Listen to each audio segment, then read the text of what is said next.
சளி ஆஸ்மாக்காக நம்ம தனித்தனி பதிவுகள் கம்ப்ளீட்டாக நம்ம போட்டிருக்கோம். என்ன உணவு சாப்பிடணும், என்ன சாப்பிடக்கூடாது, எதனால சளி அதிகமாக வருது, எப்படி வீட்டில் இந்த மாதிரி அதை கம்மி பண்ணலான்னு எல்லா தகவலும் நம்ம கொடுத்துருக்கோம். அந்த வீடியோஸோட லிங்க் நம்ம இந்த டிஸ்கிரிப்ஷனில் ஷேர் பண்ணுறோம்.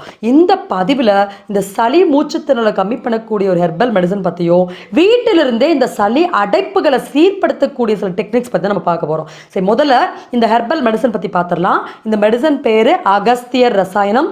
எல்லா நாட்டு மருந்து கடையிலையும் கிடைக்கும். உங்களுக்கு என்ன பிராண்ட் வேணுமோ அந்த பிராண்ட் வாங்கிக்கோங்க. வாங்கிட்டு ஒரு பெரிய நெல்லிக்காய் அளவு ஒரு நாளைக்கு 2லிருந்து 3 தடவை ஆஃப்டர் ஃபுட்டு சாப்பிடுங்க. இந்த மருந்து குழந்தைங்களுக்கு கொடுக்குறதா இருந்தால் ஒரு சின்ன நெல்லிக்காய் அளவு கொடுக்கலாம்.